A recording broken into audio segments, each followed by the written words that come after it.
Buenos días, jóvenes. Vamos a iniciar esta presentación donde vamos a analizar qué es ingeniería de costos y las técnicas de análisis de costos.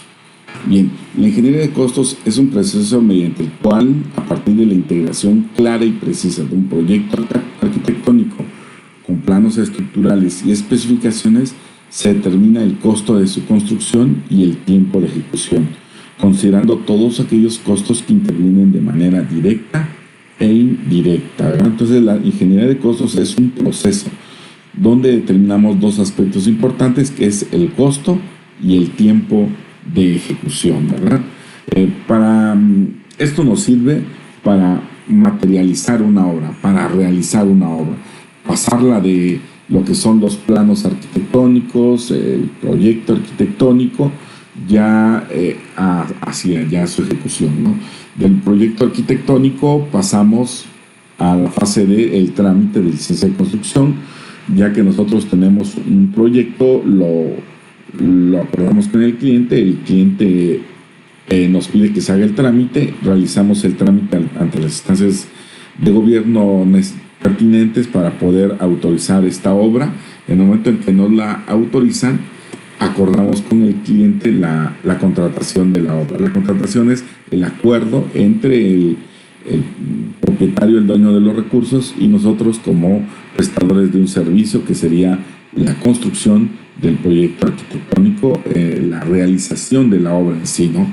Hay varios medios para contratarlo, puede ser por contratos de obra o puede ser por administración. Hay varios procedimientos que vamos a ver inmediatamente, ¿no? Ya teniendo el contrato, el elemento fundamental del contrato es precisamente el presupuesto y el programa de obra, que es lo que le entregamos al cliente y con el cual acordamos el monto y el tiempo de ejecución. Y de ahí nos vamos ya a ejecutar la obra, ¿sí? La ejecución de la obra consiste pues ya en llevar el proceso de la materialización del proyecto arquitectónico. Entonces, en esta pequeña imagen podemos darnos cuenta de la importancia de la ingeniería de costos como el medio para materializar del proyecto arquitectónico a la obra terminada. La forma de contratar una obra, hay varias formas. Una es hacerlo por administración directa. Cuando es por administración directa, el poseedor de los recursos la realiza directamente, ¿no? Él debe contar con el personal de supervisión, debe contar con la maquinaria adecuada para realizar los trabajos, debe contar de preferencia con el material o bien adquirir el material, y también debe contar con los trabajadores operarios que contratar. Puede ser contratados por lista de raya o por destajos, ¿verdad? Este tipo de obra la realizan muchas veces algunas dependencias de gobierno o la iniciativa privada cuando cuenta con el recurso. Empresas o dependencias que tienen la capacidad económica para poder llevarlo a cabo. Por ejemplo, la Dirección de Obras Públicas del Ayuntamiento de Oaxaca, el cual tiene su maquinaria, tiene supervisores, compra los materiales y le paga a los trabajadores por lista de raya y se ejecutan las obras directamente. Él es el responsable de ella, de la ejecución en total, ¿no? Otra forma de realizar una obra es por contrato. En este caso, lo realiza otra persona diferente al poseedor de los recursos. Por ejemplo, la misma dependencia puede agarrar y decir, ¿sabes qué? Yo quiero que un constructor, una persona externa, ejecute la obra. Y es cuando se contrata. Hay varias formas de contratarlo. La primera es a precios unitarios y tiempo determinado, donde aplica el ajuste de costos. Otra es a precios unitarios y precio alzado, y tiempo determinado, donde no aplica el ajuste de costos, o mixto, donde el contrato maneja una parte a precios unitarios y otra a precio alzado. La diferencia de estos tipos de contrato es que en la primera, a precios unitarios y tiempo determinado, si existiera un cambio de precios en el mercado, el constructor puede presentar a la persona que contrata el análisis de los cambios y cómo estos le han afectado en la obra, y se genera un pago extra por esos trabajos realizados. En el caso del contrato a precio alzado y tiempo determinado, ahí no aplica ese incremento, ese ajuste de costos, por lo que el constructor normalmente lo que hace es incrementar un poco los precios de la obra, considerando las posibles variaciones que se pueden dar durante su tiempo de ejecución. Y entonces, pero eso sí, ya no puede cambiar el monto total de la obra, tiene que terminarla en el monto acordado. Entonces es la diferencia de un contrato a precios unitarios y otro a precio alzado.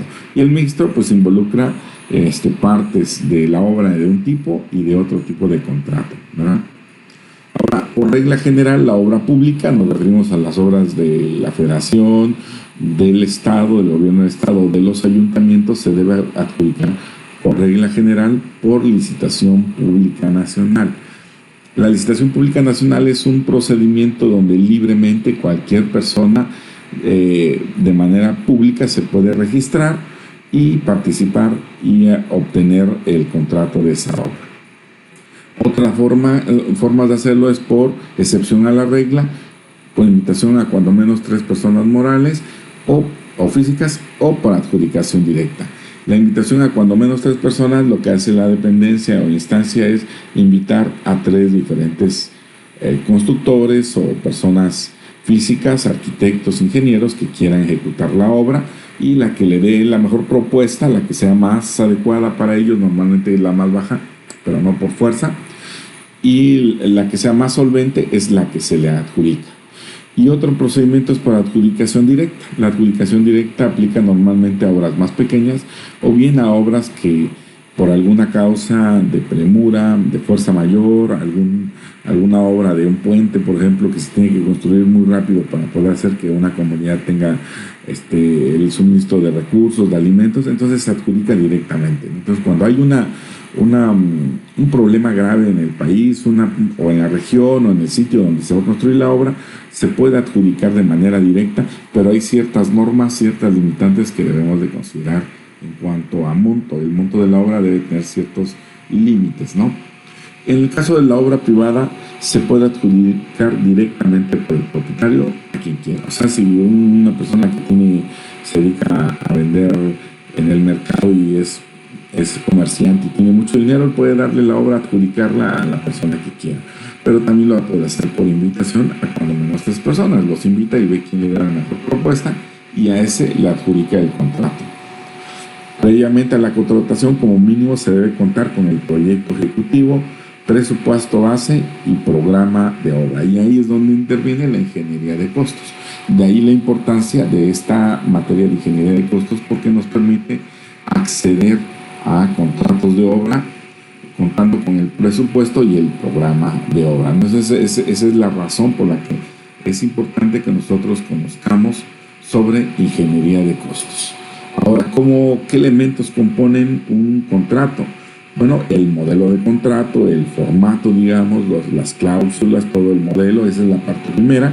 Luego el proyecto arquitectónico, que es un anexo donde viene especificaciones, planos estructurales, arquitectónicos, de instalaciones y todo, que sirve como base para la construcción.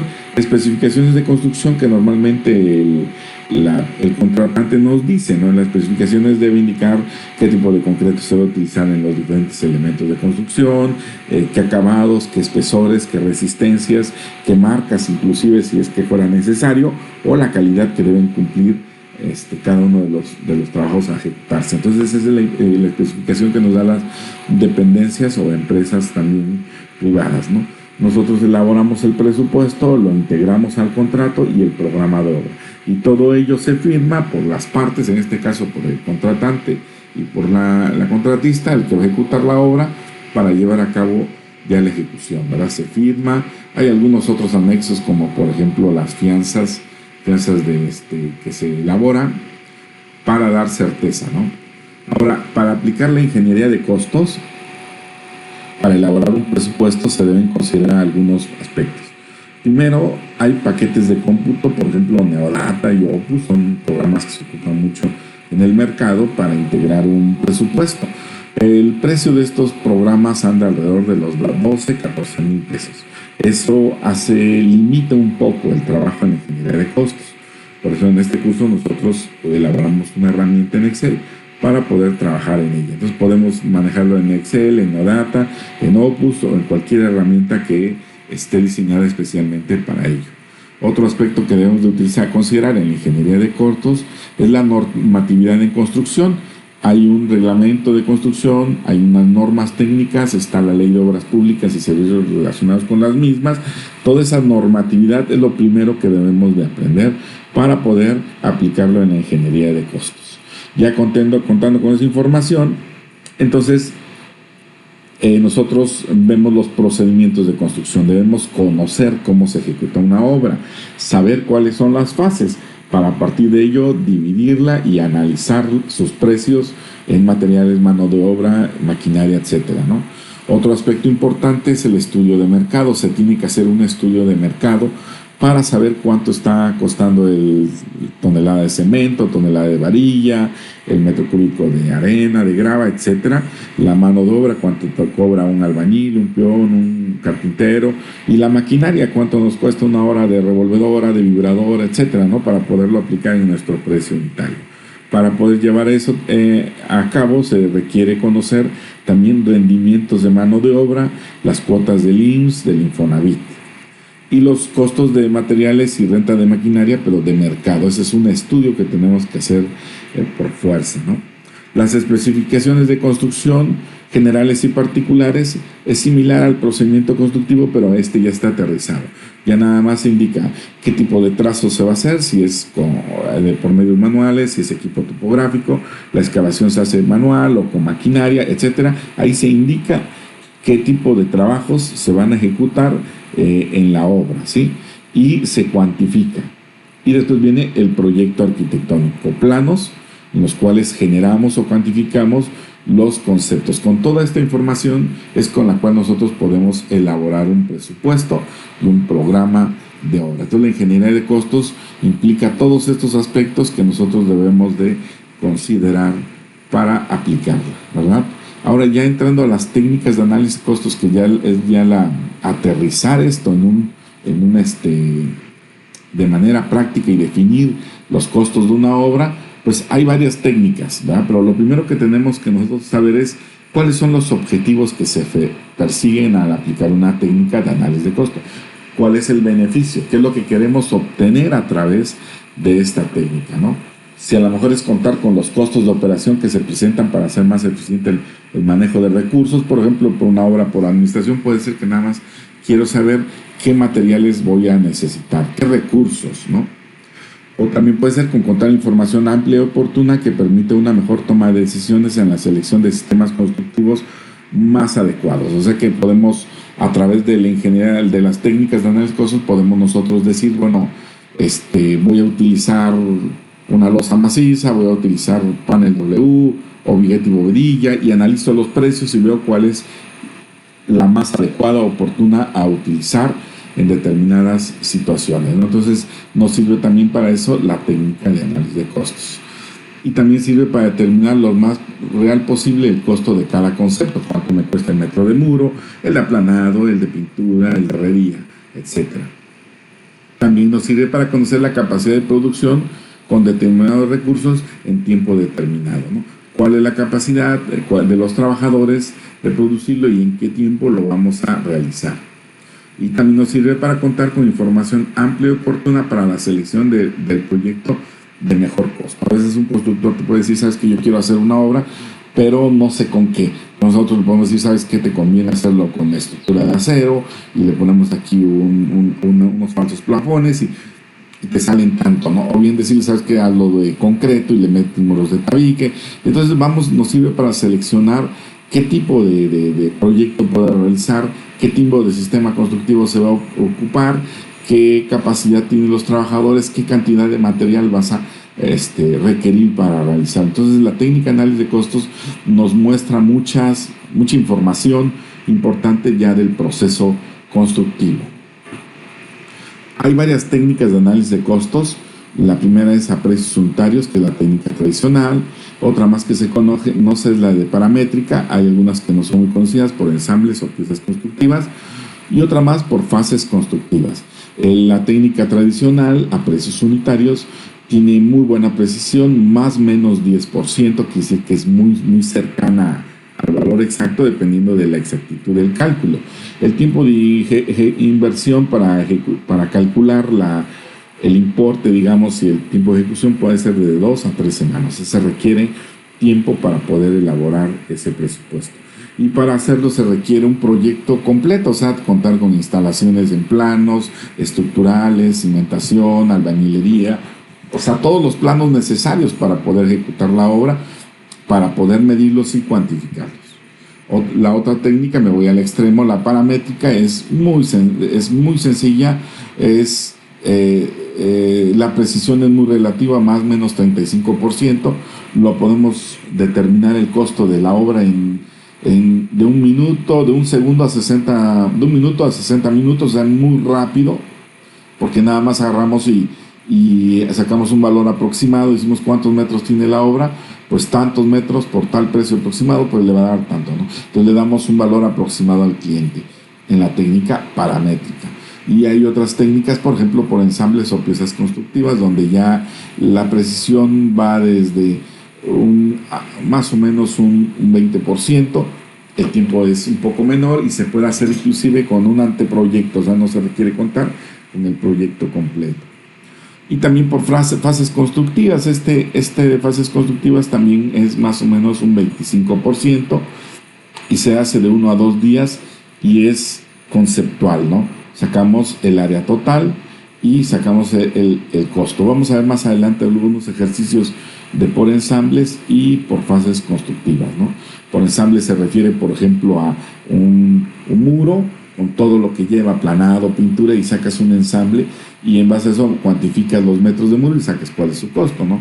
Y por fases constructivas se refiere a qué monto más o menos representa la cimentación, la albañilería, los acabados, la herrería, y sacas un costo por metro cuadrado y sobre ello puedes calcular más o menos cuál va a ser el monto de la obra hasta cierta fase, hasta cierto nivel de ejecución. Vamos a ver cada una de ellas poco a poco para poder identificar sus diferencias, ¿no? La técnica de análisis o estimación de costo es muy importante, tener bien claro cuál es el motivo de la estimación del costo de una obra, ¿no? Pudiendo ser solo para tener una idea. Si tú un cliente te dice, yo solo lo que quiero saber es cuánto más o menos sale esta obra, pues utilizas la técnica paramétrica y tú dices, bueno, si el metro cuadrado de construcción ahorita está en 10,000 pesos y quiere una casita de 80 metros cuadrados, pues va a salirle en 800,000 pesos. Así de simple es la técnica paramétrica y solo para tener una idea, ¿no? Y se aplica la técnica. O una evaluación económica y financiera de un proyecto, podemos utilizar la técnica ya tradicional, donde sí podíamos decirle al cliente, ¿sabes qué? Si haces en este terreno un lavautos, te salen tanto dinero. Y si haces una bodega, te salen tanto. Si haces un Oxxo, te salen tanto. Y ya él, en función de eso, ve qué tan rentable es cada uno de ellos y pues construye, ¿no? Dependiendo de la opción. Para eso nos sirve la técnica de análisis de costos, para evaluar el aspecto económico y financiero de un proyecto.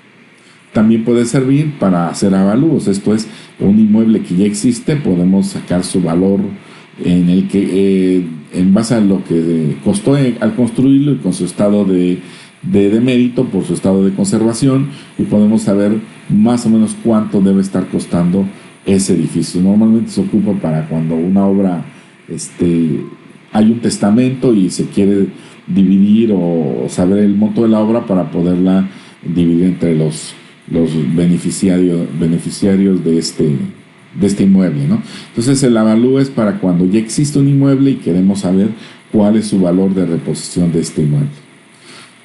Otra razón para el uso de la técnica de análisis o estimación de costos es para conocer control de costos de ejecución de obra. O sea, usar una técnica de análisis de costos nos permite llevar un control de los costos.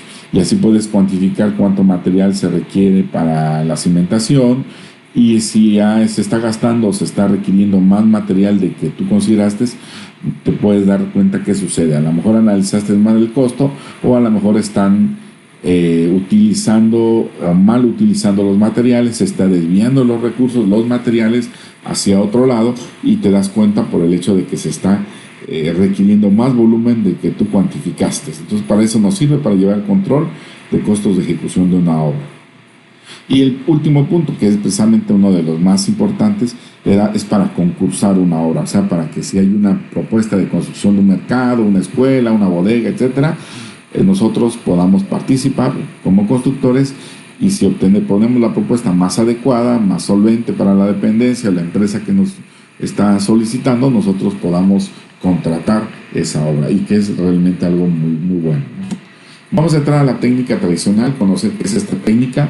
Es una técnica utilizada para la contratación y ejecución de obras públicas y privadas mediante procesos de adjudicación por licitación pública. Ya vimos que es una licitación pública, ¿verdad? El proceso de adjudicación, y también comentamos que esta nos permite contratar, o sea, todos los documentos que te piden para una licitación, los involucra, los considera la técnica tradicional, que es la que vamos a ver principalmente en nuestro curso, ¿no? Esta consiste primeramente en una fase de desglosar el proceso constructivo en una serie de conceptos según el orden en que se realizan en la especialidad del trabajador responsable. Tenemos aquí una imagen de un proyecto en el cual se divide en cimentación, se divide en estructura, en albañilería, en acabados, en instalaciones, en carpintería, herrería, etcétera, ¿no? Y se cuantifica. Primero se desglosa, ese es el paso número 1, ¿no? Obtener como resultado el catálogo de conceptos dividido por partidas y especificaciones particulares de la obra. Entonces vamos a tener como resultado una partida de preliminares, donde viene ahí algunas demoliciones, desmontajes, etcétera. Luego vamos a tener una de cimentación, donde puede venir excavaciones, plantillas, zapatas, etcétera, ¿no? Y así, la obra la dividimos en conceptos medibles, conceptos que sean medibles. Después, aquí vemos un ejemplo de un catálogo de conceptos, que es el producto de esta primer fase. Y la segunda es medir en planos y cuantificar las cantidades de obra de cada uno de dichos conceptos. Pues lo que hacemos ahora es medirlo, ¿no? Se obtiene como producto los números generadores de una obra. Entonces, aquí es donde nosotros medimos los planos y podemos cuantificar. Obviamente se requiere desde luego un juego completo de planos, ya sea que procedamos a determinar las cantidades de obra de acuerdo a las especificaciones de construcción. Entonces, en base al catálogo, nosotros vamos a cuantificar. Para eso se ocupan hojas de cálculo donde están preparadas para cuantificar los volúmenes de obra, que se conoce como números generadores, donde cuantificamos las cantidades de obra en unidades medibles, en el sistema general de unidades de medida, que puede ser metro cuadrado, metro lineal, metro cúbico, pieza, etcétera, ¿no? Aquí vemos un ejemplo de un generador donde se va calculando los volúmenes de obra por eje y tramo. O sea, el eje 2, el tramo AB, el largo es de 398, así se sigue cada eje y cada tramo, y después se va sumando los totales en cada uno de ellos. Es muy importante tomar en cuenta la unidad. Por ejemplo, el castillo. El castillo se indica aquí que se mide la unidad de medida. El castillo es por metro lineal, entonces vamos a medir cuántos metros mide el castillo, o sea, su altura por el número de piezas que tenga, y nos va a dar el total de metros, y de ahí sacamos la sumatoria. No se cuantifica los metros de castillo, ni los metros de varilla, ni los metros de estribo, ni nada de ellos, o los metros cúbicos de concreto. No, se calculan los metros lineales de castillo, los metros de largo que tiene el castillo, ¿verdad? Ahí vemos un ejemplo. Luego, si es una columna también, va a ser por metro lineado. Si es por muro, pues va a ser por metro cuadrado. Si es excavación, por metro cúbico. Entonces va a variar dependiendo del tipo de concepto que se está analizando, su unidad de medida, ¿verdad? Pero siempre hay que revisar los conceptos en el catálogo, porque eso nos da una idea clara de cómo se cuantifica. No cuantificamos y después analizamos el precio, sino primero se propone el concepto, su unidad de medida, y después se cuantifica.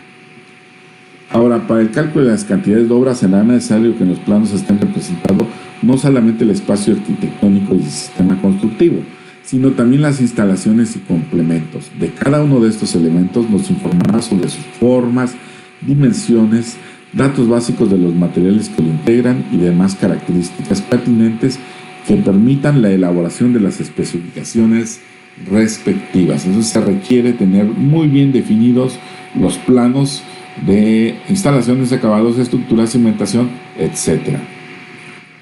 Ya contando con esos dos datos, nos vamos al análisis de precios. El paso 13 del cálculo del costo unitario directo de cada concepto, así como el costo total. Aquí vemos un ejemplo en la pantalla de un muro de tabique de 14 centímetros de espesor, el cual lleva en su análisis ladrillos, tabiques rojo recocido, y lleva también una cuadrilla que trabaja, lleva mortero, etcétera, ¿no? En la parte inferior ya estamos viendo que el costo directo son 212.73, que sería lo que cuesta realizar ese trabajo en cuanto a materiales, mano de obra, equipo y herramienta. Sin embargo, hay que considerar otros cargos, que son, por ejemplo, los que de manera indirecta participan, el financiamiento, la utilidad y los cargos adicionales. La utilidad, que es nuestra ganancia por el trabajo realizado. Ahí es donde se aplica como un porcentaje y al final obtenemos el precio unitario. Entonces el precio unitario es la suma del costo directo más el indirecto, el financiamiento, la utilidad y los cargos adicionales. Así es como se integra el precio unitario. El elemento base, el valor base es el costo directo. Todo lo demás que sigue después del costo directo se conoce como sobrecosto. Indirecto, financiamiento, utilidad y cargo adicional. Cargos adicionales se conocen como sobrecosto. Muy bien, ya contando con los precios de cada concepto, las cantidades y la definición del concepto, el alcance del concepto de obra, entonces se elabora el presupuesto. Y el presupuesto consiste en la multiplicación de la cantidad por el precio y nos da el importe. De esa manera, cada obra va a ser diferente en cantidad y conceptos a ejecutar, obviamente en precios e importes diferentes. Por eso no vamos a tener una obra con el mismo importe que otra. Cada obra tiene diferentes valores, diferentes partidas, diferentes volúmenes y diferentes conceptos a ejecutar. ¿De acuerdo? Ahí al final, después de cada partida, se suma y se dice, bueno, para hacer la herrería es tanto dinero, 1,864 pesos, para hacer instalaciones son 7,000, etcétera, ¿no? El total de esta obra son 24,000, como en este caso. Hay que adicionarle el IVA, porque pagamos el impuesto al valor agregado, que es un 16%, que es por regla que tenemos que pagarlo. Para ese dinero se supone que se va al gobierno para poder hacer obras, etcétera, ¿no? Y de ahí se suma y nos da el importe total, que es el importe total que nosotros utilizamos dentro del contrato. Normalmente el importe total con IVA es el importe con el que se contrata la obra. Normalmente, pero sí hay algunas veces que se han aplicado contratos sin IVA, ¿no? Bien, aquí vemos en esta imagen la técnica tradicional resumida en 5 pasos. El desglose de los conceptos, que la parte está en color azul. Luego la determinación de los volúmenes de obra, que se ve en la parte color rojo. Se calcula el precio unitario de cada concepto, es el paso número 3, que está representado en la fila amarilla. Se determina el importe de cada uno de los conceptos, que está en color azul francés más o menos, y se suma todo ello y nos da el importe total, que es el paso número 5 que está considerando acá, más el IVA, el total del presupuesto. Ahora, por regla general, las unidades se miden utilizando el Sistema General de Unidades de Medida, ¿verdad? Este Sistema General de Unidades de Medida está publicado en un diario que vamos a ver más adelante, ¿verdad? Por regla general, los precios unitarios se expresan en moneda nacional, no se expresan en pesos, sino en moneda nacional. A algún tiempo se manejaron nuevos pesos, pero seguía siendo la moneda nacional, ¿verdad? Muy bien, como conclusión de la técnica tradicional, este procedimiento nos permite calcular en primera instancia y con un aceptable grado de aproximación el costo directo de la obra y después el total al agregarle el sobrecosto respectivo. Sin embargo, se requiere que las decisiones hayan llegado a un alto nivel de especialidad, lo cual implica que el proyecto deberá estar ya totalmente desarrollado. Los planos, igual que las especificaciones de construcción, deben estar totalmente terminadas, ¿verdad? Esa es la técnica que vamos a utilizar nosotros principalmente, la técnica que se utiliza en el 80-90% de los casos. Pero también hay otras técnicas que se pueden utilizar. Bueno, aquí vemos la técnica tradicional ya, el resultado final, el presupuesto, ¿verdad? El presupuesto que es el resultado y luego el resumen del presupuesto, donde ya vienen indicadas las partidas preliminares, cimentación, estructura, que son la sumatoria de cada una de las hojas que nos dan los importes totales y el monto total de nuestra obra, ¿sí? Esa es de la técnica tradicional. Hay otras técnicas, les mencionaba, por ejemplo, la técnica por ensambles o piezas constructivas. En esta técnica poco conocida se agrupan los conceptos de obra con los sistemas constructivos más utilizados, permiten elaborar un antepresupuesto de manera aproximada. Ejemplo: cubierta con losa, aplanado en plafón, pintura vinílica, relleno de tierra en azotea, entortado en ladrillado e impermeabilización. Entonces podemos saber, por ejemplo, cuál es el costo de una losa, pero ya acabada, con los sistemas constructivos más utilizados, ¿no? Es un ejemplo. Aquí vemos otro ejemplo, por ejemplo, un cimiento de mampostería. Aquí se está manejando por metro lineal el cimiento de mampostería, que involucraría pues una limpieza de terreno, un trazo, que es otro concepto, un firme de concreto, excavación, plantilla, cimiento de mampostería, cadena de desplante, impermeabilización, cadena de desplante, relleno. Todos esos conceptos los cuantificamos por un metro lineal de cimiento de mampostería y nos da un costo aproximado de ello, ¿no? Aquí vemos el ejemplo del cimiento de mampostería, que está analizado por metro lineal, pero incluye una limpieza de terreno, un metro de limpieza, un metro de trazo, se excavan 0.85 metros cúbicos de tierra, y ahí vienen todos los demás conceptos que involucran por cada metro. Y al final nos da 1.261.23 pesos el precio unitario de este cimiento de mampostería, ¿sí? Quiere decir que por cada metro de cimiento de mampostería que construyes de 80 de base, con corona de 30, altura de 80, involucrando todos los conceptos que participan en ella, nos da un costo de 1.261.23 por metro cuadrado. Así podemos calcular otro elemento más, por ejemplo, un muro de una barda, ¿no? La barda de 2.30 de altura incluye aplanado, muros, cadenas, etcétera, ¿no? Ahí lo vemos en el análisis: muro, cadena, castillos, aplanados, hasta pintura. De tal manera que ya el total por un metro de muro de 2.30 de altura de la barda nos da un precio unitario de 1.390.30. Quiere decir que son 1.390.30 por cada metro lineal de barda que nosotros construyamos, considerando castillos en cada 4 metros, cadenas de desplante, en este caso cadenas de cerramiento, muros de tabique, etcétera, ¿verdad? Y ya para aplicar la técnica de ensambles, podemos nosotros ver un proyecto, un terreno, una barda que mida 10 por 20 y queremos ponerle cimiento de mampostería y cadenas. Lo que hacemos es medir el terreno, 10 metros de largo, más 20 de largo, más otros 10 del fondo, más otros 20 de largo lateral, nos da un total de 60 metros lineales. Y luego multiplicamos por la sumatoria de lo que es el cimiento y el muro, le adicionamos el IVA y nos da 184.509. Esto es, si ustedes quieren bardear un terreno de 10 por 20, nos debe dar más o menos 185,000 pesos. No es un valor exacto, hay que considerar que hay que dejar espacio para un portón, para una puerta, pero también vamos a encontrar detalles en el proceso de ejecución. A lo mejor ahí está más profundo en una zona o menos profundo, etcétera, y va a tener que haber algunos cambios de volúmenes de obra, pero ya de alguna manera de aproximada ya podemos tener, a través de esta técnica de ensambles, cuál es el costo de un metro de barda, ¿no? En este caso la cimentación 1.261 y la barda 1.390, si lo sumamos nos debe dar algo así como 2.600. Quiere decir que un metro de barda más o menos debe estar en 2.600 masiva, tal vez como 3.000 pesos más o menos el metro lineal de barda, ¿no? Para eso nos sirve la técnica de ensambles. Ahora, la técnica por fases constructivas, a partir de la técnica tradicional que ya vimos, se determina el porcentaje de participación de cada fase o partida de obra, considerando el costo por metro cuadrado de construcción.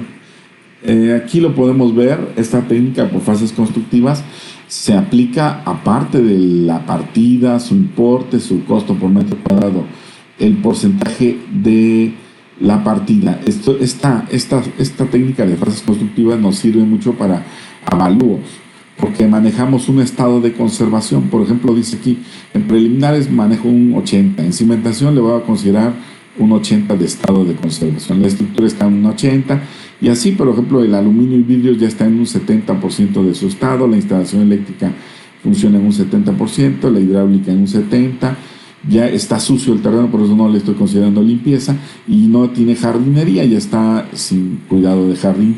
Entonces nosotros le consideramos porcentaje de participación multiplicado por las partidas que nos daba en la técnica tradicional, nos da el importe total de la obra, ¿no? Por metro cuadrado. A ese valor nosotros le adicionamos, debe de ser el IVA, y nos da 8.999.23 el importe total de esta por metro cuadrado. Y si nosotros queremos aplicarlo para una obra de 110 metros cuadrados, nos da 989.915.75.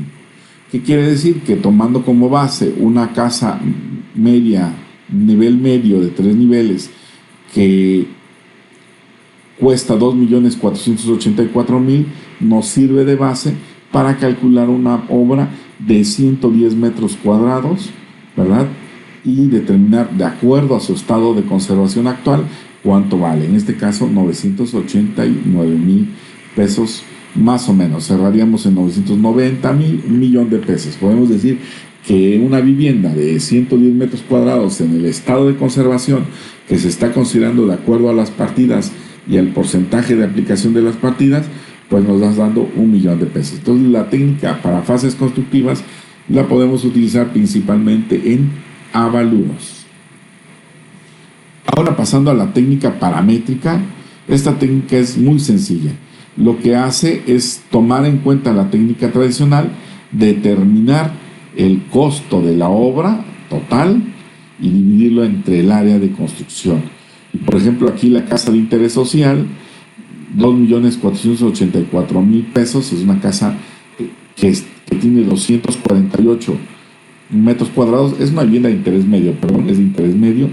La dividimos y nos da 10.016. Quiere decir que por cada metro de construcción de esta vivienda de interés medio nos debe costar 10.000 pesos la obra, ¿no? Y ya lo único que hacemos es aplicarle a los metros que tenga el proyecto que vayamos a construir. Entonces esta es una técnica aproximada. Aquí vemos otro costo paramétrico de una vivienda de interés social, el costo de la vivienda, los metros cuadrados de construcción y el costo por metro cuadrado. Vemos obviamente que es un poco más bajo. Sí, y luego, ¿cómo aplicamos la técnica? Bueno, lo que hacemos es multiplicar el costo que tenemos por metro cuadrado por los metros cuadrados del proyecto nuevo que queremos construir o analizar, y nos da un importe total, ¿no? Este importe es aproximado, por lo que se debe utilizar en anteproyectos. Para su contratación se aplicará la técnica tradicional. Entonces la técnica paramétrica es una técnica aproximada, ¿no?, que nos sirve para poder saber cuánto sale más o menos una obra. Vamos a encontrar muchos casos en los que el cliente nos dice: oye, ¿sabes qué?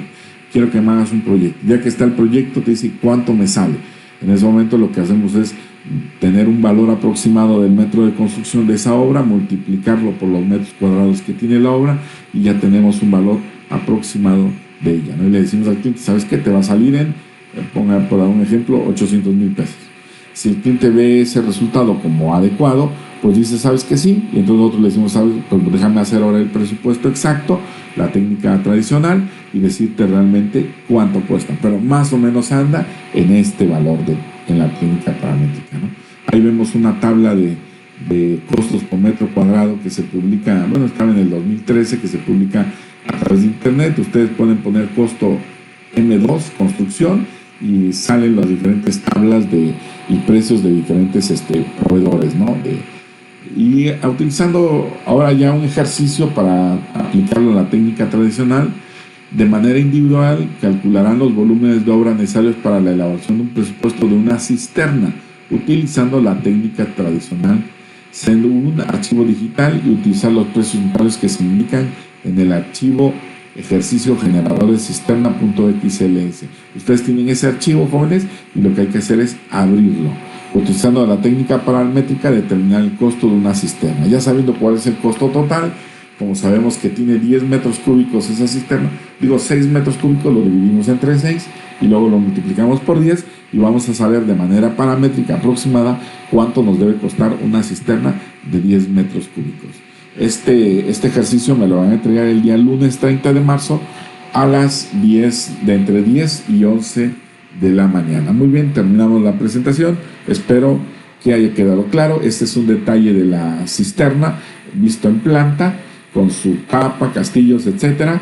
Este es el corte de la cisterna con las medidas de alturas de muros, losas, etcétera, ¿no? Y algunas especificaciones. Todo esto lo van a encontrar en el archivo de Excel, con todos los detalles para que ustedes elaboren este ejercicio, ¿verdad? Muy bien, jóvenes, pues terminamos. Espero que les haya sido de utilidad. Estamos en